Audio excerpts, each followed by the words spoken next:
Hello, Rabbi Friedman. Thank God it's Tuesday.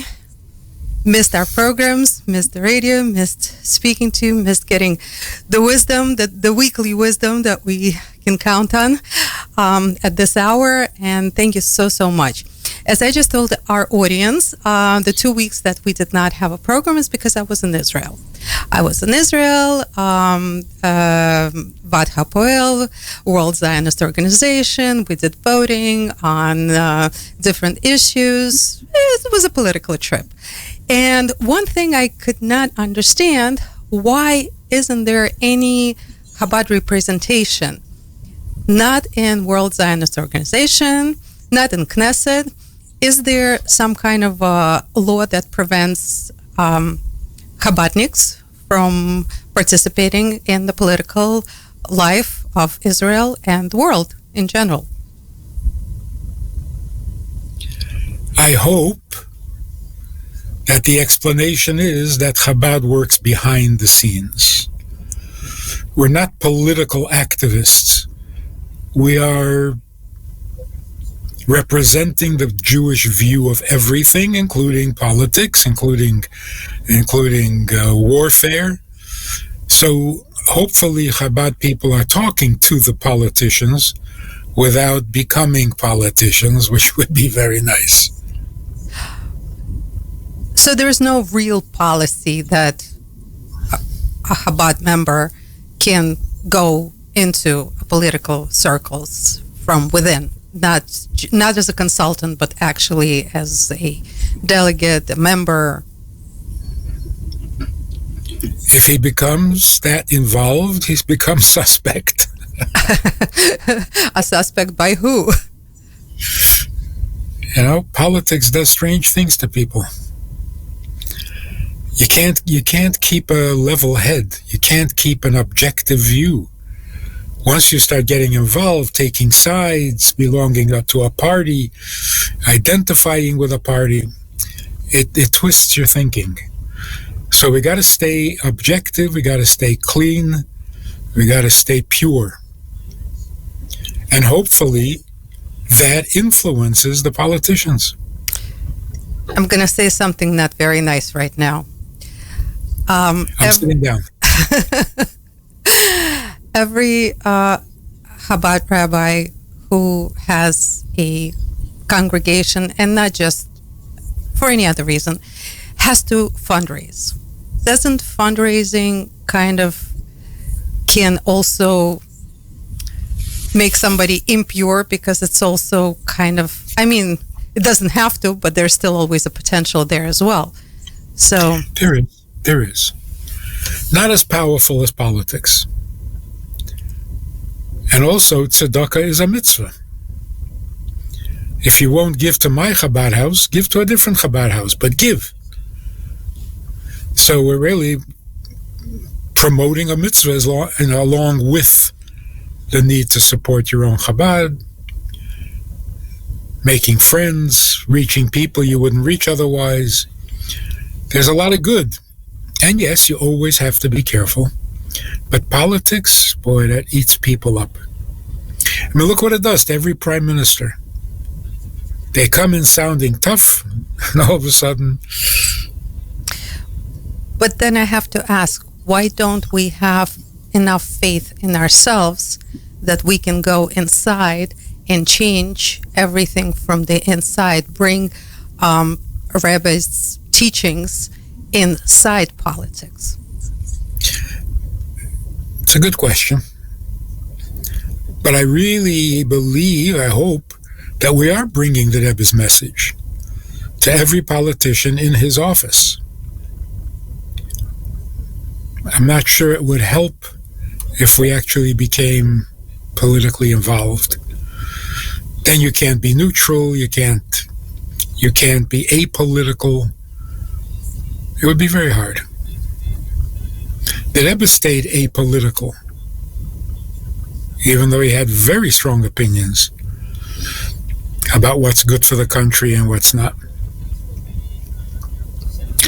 The main point of it is, and this has been the problem for 70 years, when Mordechai In Iran, our worst enemy, most dangerous enemy, when he refused to bow, when everybody else was bowing, people were worried, but also convinced that this is going to bring such disaster, such anti-Semitism. It's going to make things so much worse. Just bow. Don't make trouble. Mordechai did not bow. And what brought about the miracle of Purim? His not bowing.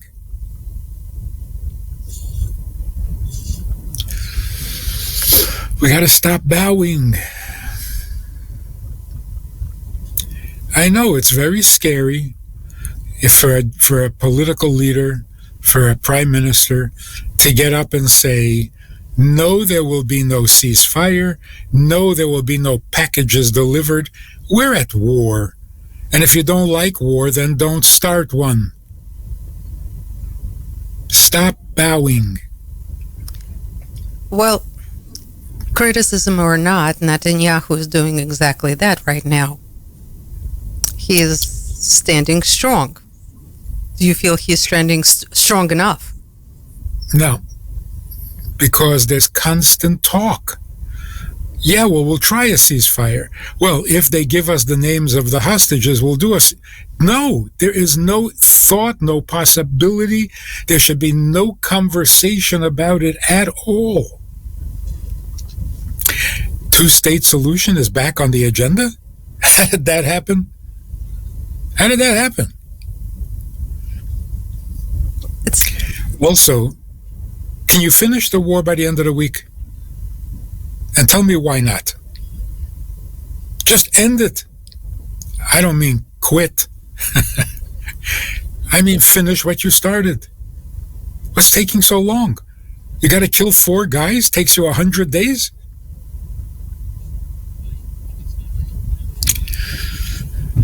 We're bowing. We're bowing to pressure. We're bowing to public opinion. We're bowing to the threat that if we're not nice, they're going to hate us, as if they love us. Rabbi Friedman, does it seem like there is again this worldwide antisemitism? It just seems like everybody is out to destroy us again for some reason. I don't want to be negative. Maybe I'm getting into the spirit of Purim, but realistically, it feels like everything is against Jewish people all over the world. Am I wrong? No. The question is, what will that do? What we know for sure is that the world's attention is on the Jews. Surprise, surprise. Now, well, it is a surprise, and it should be, because we are a tiny, tiny minority with a tiny, tiny little country. Why do we get so much attention? What is this? The whole world is obsessed with Jews. There's no reason. Unless there's something we're supposed to show the world, tell the world, teach the world, and in order to do that, we need their attention. So it would be nice to say this whole war with Hamas, that's just to get your attention. Now that we have your attention, we want to tell you something. You are so bad. You are so lost. You are so hopeless. You're so pathetic. You don't know up from down. You don't know man from woman. You don't know life from death. You're in bad shape. We can help you if you're listening. That's it. It's time for us to be the light to the nations. We have their attention, and we have what to say. All that's missing is the courage to say it. That's all. So the attention will continue to be on us until we say it. And when we say it, all the anti-Semitism will disappear. It's so shallow, it's so nonsensical.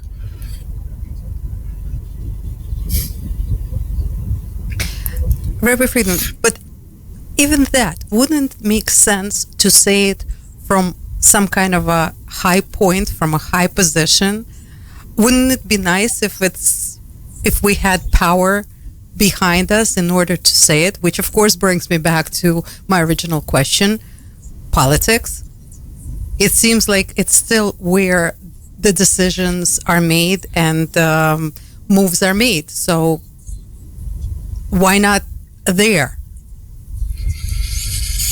It would be good to do it from a position of strength, which means finish the war like you can, and then speak from victory.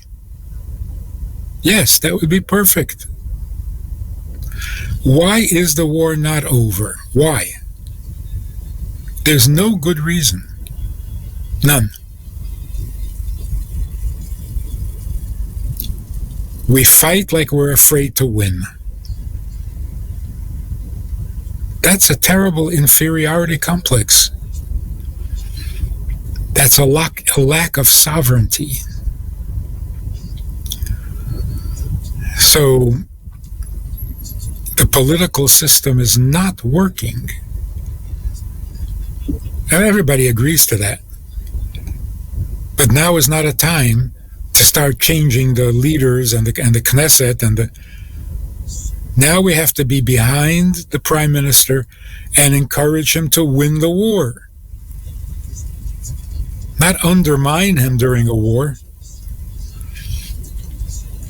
But I think the people outside of Israel who are not that closely engaged or involved or influenced, who can still think a little clearly, a little objectively, we have to send the message to Israel. We're not afraid. Don't worry about us. Do what you need to do and get this thing done. Don't bow. It's Purim time. Rabbi Friedman, is it true that the Rabbi told Netanyahu that he is the last prime minister of Israel? I hope that was a positive statement, not a negative. That wasn't a terrible prediction. Well, if Mashiach comes today, yes, he will be the last prime minister. That's kind of what I'm hinting at. Is that some kind of a prophecy that the Rabbi made? I'm not sure because I didn't hear it exactly, but it sounds good to me. We don't want to have to go through another election with another prime minister without Mashiach. So, Rabbi Friedman, just say amen to that. Amen. Rabbi Friedman, another thing that is being heavily discussed in Israel, and of course outside of Israel, because everybody cares, all the Jewish people for sure care about what is happening in Israel, and that is the age-old question about, and again, I don't like to put it this way, but I'm not the one who is putting the names on this, but the ultra-Orthodox joining the army. This is the way it is said in Israel, so I'm repeating it.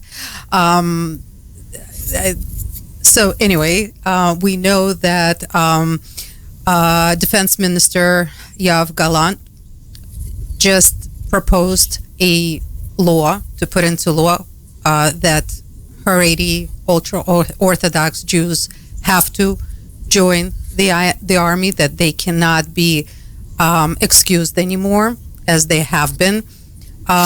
Do you agree with this position? Or do you think that there's a problem there? See, again, there are morals, there are values, there are principles, and then there's politics. If you want ultra-Orthodox people to go to the army, convince them. Don't legislate. Don't force people. And if you can't convince, then there's something wrong with you. You never had to convince people to go to the army. Everybody wanted to go to the army. What happened all of a sudden? Now, hey, why do I have to go? Why don't they go? The enthusiasm, the idealism is fading rapidly. So now, out of desperation, you're going to draft yeshiva boys? And then complain that you have to give them off on Shabbos and that you have to feed them kosher and give them time to put on their tefillin? It's short-sighted. It's not thoughtful. It's not. And besides, every decent country in the world exempts clergy. But we're supposed to be a whole country of clergy. We're just not playing the part just yet. It's not a Jewish idea. It's a universal principle. Back in the days of Pari, Yosef passed legislation that the ministers or the clergy are exempt of taxes.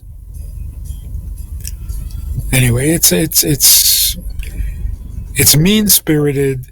It's not thoughtful. It's not good for the army. But on the other hand, every yeshiva bacher should feel obligated to protect his country and defend his country, like the people in the times of David HaMelech. Not everybody, but those who are up to it, those who have what it takes, particularly if you're not that successful in your studies. So, go do something important. So I think it would be pretty easy to encourage. You don't have to force. Well, there seems to be a problem to accommodate, again, ultra-Orthodox. I hate saying that, but I have to, because that's what everybody calls Haredi Jews in Israel. So there's a problem. Some people feel like it's unfair to give special treatment to a group of people versus treating everybody equally. So where is the middle ground? How can we come to terms and find this middle ground? What should take place? See, that's a very good question. And that's why just drafting them will create more problems than solutions. Because you haven't thought this thing through. You just don't. It's not fair. That's so woke. Which is, of course, ridiculous. I have to tell you an interesting story. In Minnesota, there was a woman, a mother, who didn't want her son to go to war in Vietnam. And he was of age. And he was called to the draft board for interview and health test, and they were going to draft him. A Jewish mother, when it comes to her children, she said to him, I'm going to give you a letter. Don't look at it. Don't read it. You'll give it to the sergeant in charge, or the officer in charge, and you won't have to go to war. Anyway, he goes, and he gives the letter to the guy in charge. After he was passed physically and everything else, he gives her the letter. The guy reads the letter, flies into a rage, and says, "Who do you think you get out?" And threw him out, and he never took him. What did it say in the letter? My son is allergic to wool, so can you make him a uniform out of cotton?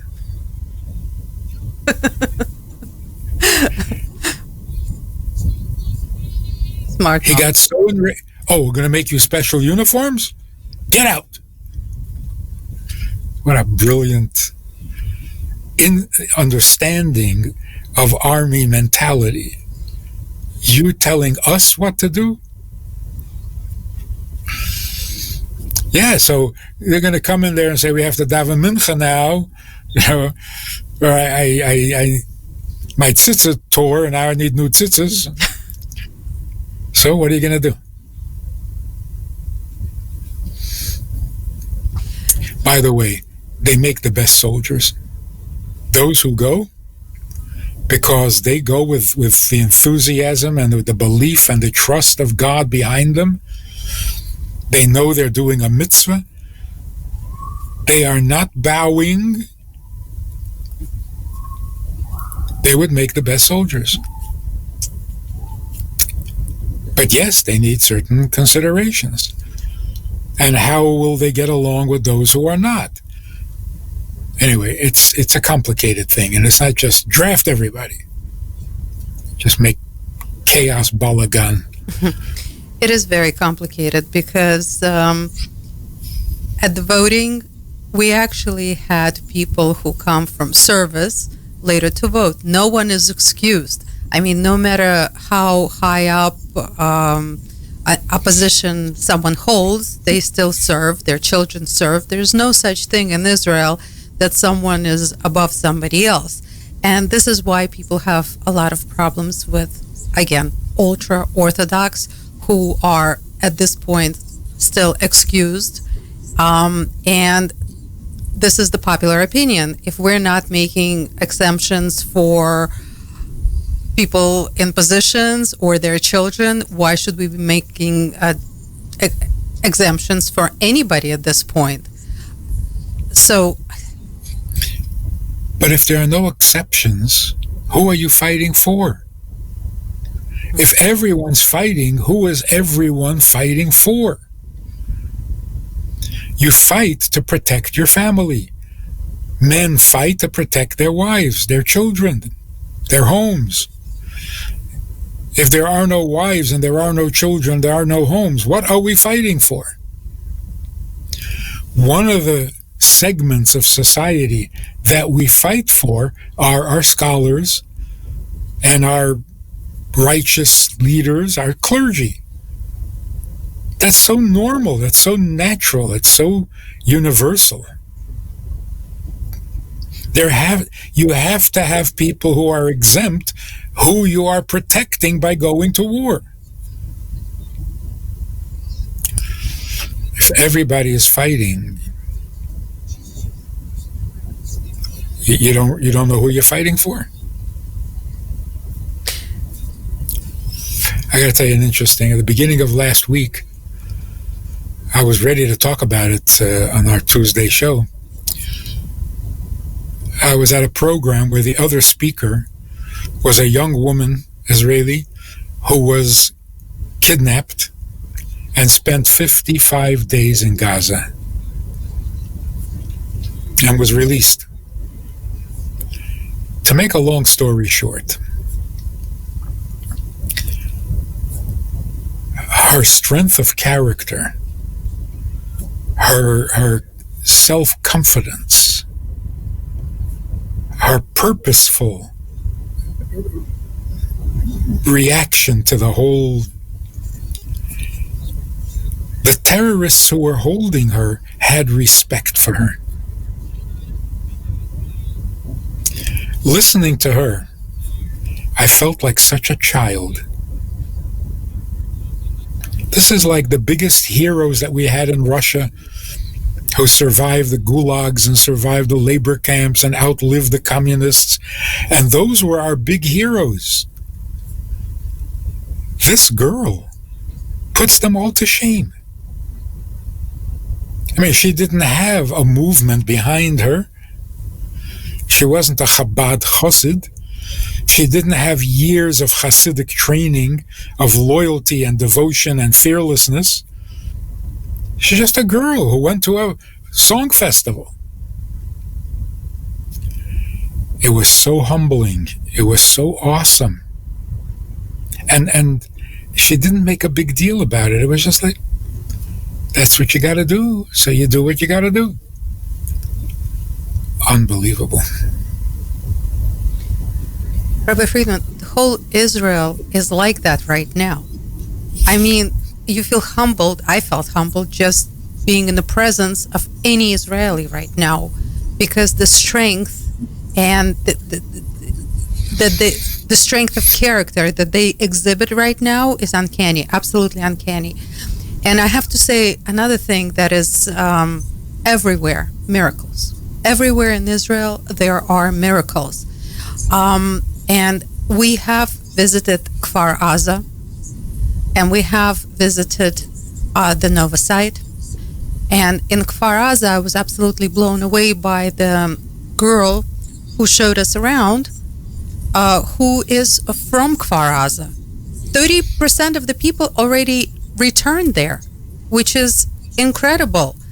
After such an atrocity, people are coming back.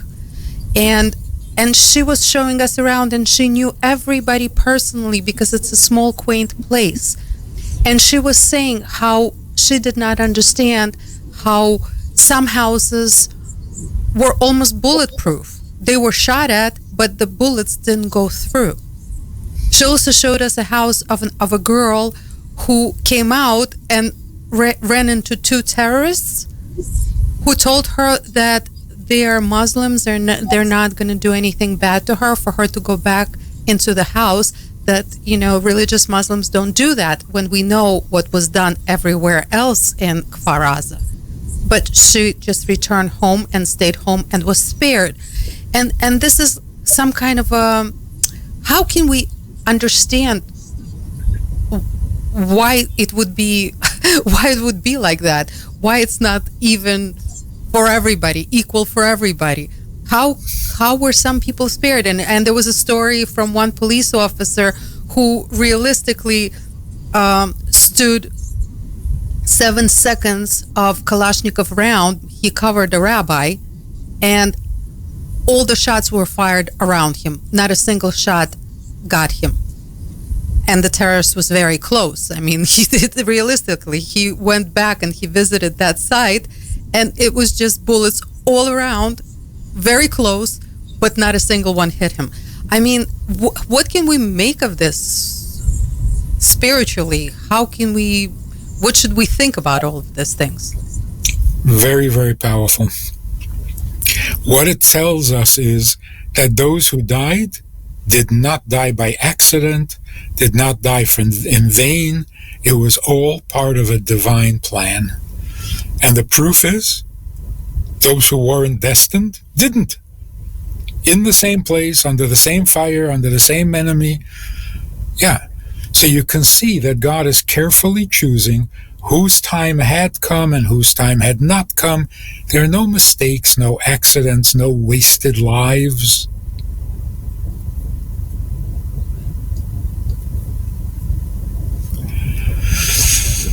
You know, there are people, we've talked about this before, have a hard time with the idea that God is intimately involved, engaged, vulnerable, and concerned and affected by what happens to us. I've had this debate with certain rabbis. God is not vulnerable. He can't be affected. It doesn't really matter to him. Other than he wants to do us a favor. We go on and on and on about this. One rabbi who I've had this conversation with was very, very distraught after the October 7 business. Couldn't understand. Why? Why were those people massacred? Why would God allow it? So I said, well, because those people were not important. God didn't need them. Well, he got really upset, as he should, and he was furious with me. How can you say that? How can you talk like that? I said, I'm just quoting you. And he realized that his whole approach to God and to Judaism and to Jews has been terribly wrong-minded. Of course God cares. Of course every life, every suffering, every pain matters to him infinitely. So unless there is a very, very good reason that we don't want to even know, but unless there is a very good reason, no one stubs their toe or gets a paper cut. And this proves it. I mean, the Holocaust also, but that was harder to see. How come 6 million died, but not every Jew the way they intended? So, was somebody choosing who survives and who doesn't? Or was it random? Of course it was chosen. Nobody died in vain. Nobody died because there were bullets flying around. Proof is, here's a guy, bullets flying at him from all sides.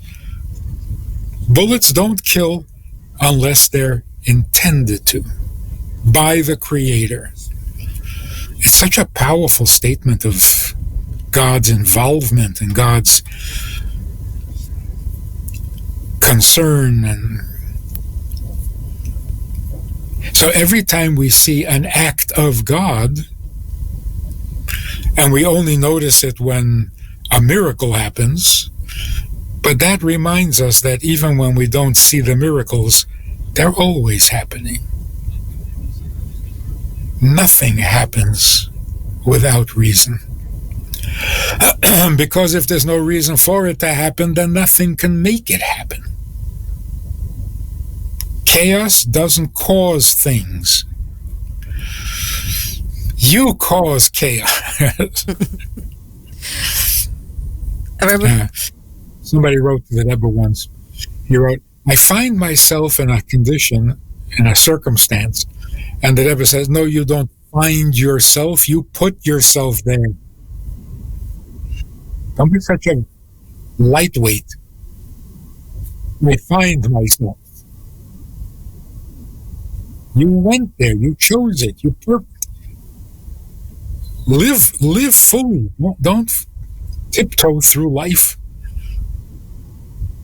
So everything happens for a reason, and this just brings it home so powerfully.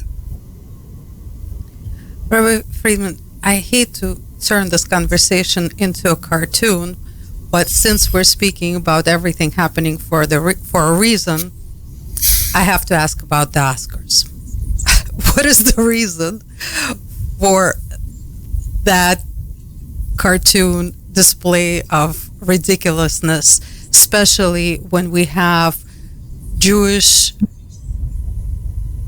people who win an Oscar for Auschwitz come to the microphone and make a mockery of everything that he stands for and for the work that he did.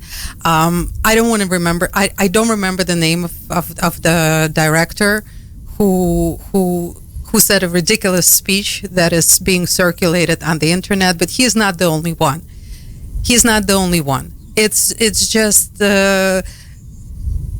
Oscars is a mockery of morality.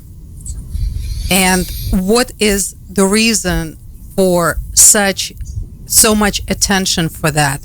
Why are these people given a microphone? Why are they allowed to? What I know, I'm asking you to be Hashem's secretary, and I apologize for that.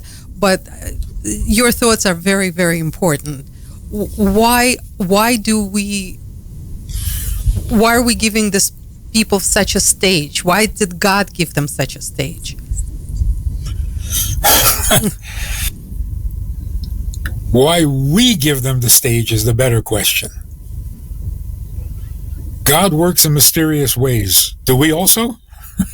Do we have some mysterious reason for letting people who are brainless offer their opinions about world affairs? And that's a good question. I'm not even sure I know what you're referring to, but I did hear something. Some guy got up and said, I reject being Jewish or something. That was that? He just lumped everything together. Holocaust, October 7th, and Gaza, and he is Jewish, and everything. He said that everything is to dehumanize everybody. Basically, this is like in a synopsis of what he said. Basically, right? Because if you're a good actor and you can mimic stuff, you must be very smart, and your opinion counts. So it's kind of the counterbalance. Here, Israel is supposed to say something cosmic, and then we have Jews who are babbling nonsense.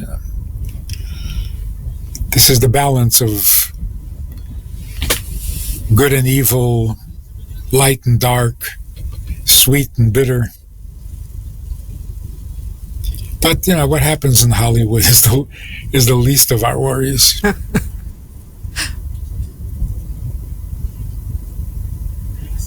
Rabbi Friedman. Okay, I know. It is, but it's still this machine that keeps on going, that we kind of wanted to stop going already, for people to start kind of, even though people are waking up, they're still mesmerized by the glamour and by this glitz and the fame and fortune, and unfortunately, we're still in this world of this kind of situation. And actually, this is probably the most painful moment. Well, that's the most painful thing I'm experiencing right now. And I'm sure I'm not the only one, that we're still living in a world of silliness, that we're still prioritizing something that really means nothing. And that we're still kind of wowed and blown away by certain things. So it's not as bad as it used to be. They don't get the viewership that they used to get, the Oscars, and the people are fed up with it. But I wonder, what the average non-Jew who hears this stuff, what is their reaction? You might think, oh, this is going to cause a lot of antisemitism. See that? Even the Jews know how bad they are. Maybe. But that's going to happen to people who are very far gone already, who don't need any help being anti-Semitic. They're doing fine on their own. I think the vast majority of non-Jews look at it like, what kind of Jew is this talking bad about his own people? So he's just making a fool of himself, thinking that he is going to endear himself to the non-Jewish world. It's sad.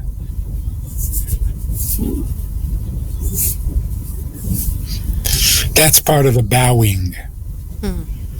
I know you hate all Jews, but maybe you'll like me because I also hate Jews, you see, so we can be friends. Yeah, but nobody trusts a Jew who turns on Jews.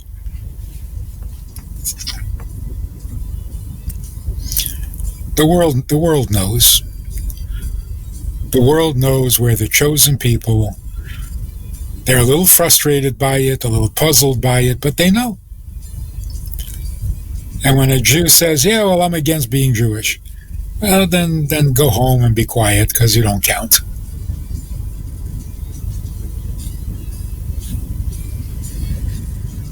Oh, God. Am I giving people too much credit?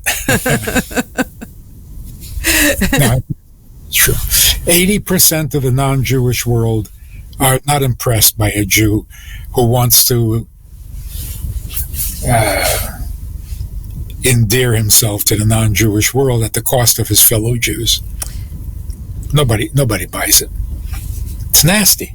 It's nasty, but how come, for now, they are at the head of this secular world. Just look at the Biden's cabinet. Most of the people are Jewish. Most of the heads of the departments are Jewish in his cabinet. And that's actually brings us back to the conversation that we started with. Is it good or bad? Well, first of all, it proves the point about what happens to you when you get involved in politics. You literally lose your brains.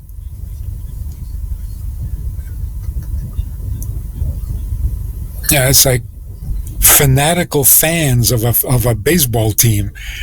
No matter how bad the team is, you can't stop rooting for your team. The same happens in politics. You know how bad your party is? Yeah, but it's my party. I have to.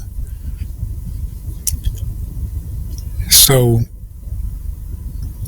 Jews of Hollywood and Jews of politics, no great shakes.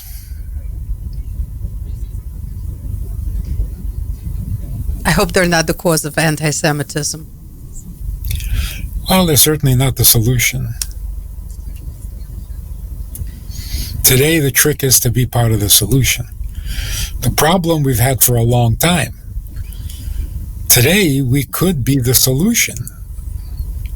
So it's frustrating that we're not doing it. It's so easy, so necessary. The world is so ready. Just do like Mordechai did. Why are you bowing to Haman? There's nothing about him that makes him any better than you. Isn't that just a simple truth? So here's what it boils down to. You have people, Jewish, intelligent people, and they sit around saying, we have the answer. We have true morality. We know how things should be. So somebody says, well, then why don't you get up and say it at the UN? And the answer is always the same for the last 70 years.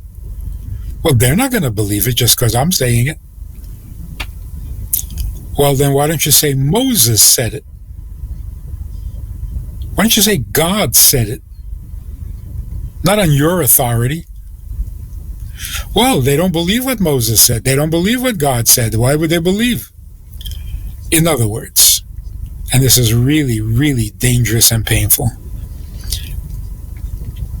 In other words, you're saying that the truth won't make a difference. You know it's true, you believe it's true, but you can't say it because you don't think truth is going to make a difference. Or you don't really think it's true. Either way, it's very sad. If you don't believe that truth makes a difference, then you've sold the store. You've given it all up. Then there is no hope. Whoever lies best wins. And you bought into that. Now you're convinced that that's true. And that telling the truth won't have any effect or any influence whatsoever. Well, then go home. You're not useful. You're part of the problem. That's what Mordechai did. The whole society, 127 countries, bought the lie. Haman is the smartest, the biggest, the best, the greatest. He will do what is best for our country. You know what Esther said? Why would I allow Haman to do what he's planning to do? It's not good for the treasury. It's not good for the country. Never mind, not good for the Jews. So Mordechai simply said, no. What you're saying is not true. He is not God. He is not worthy of worship. He's just a selfish guy trying to make himself important.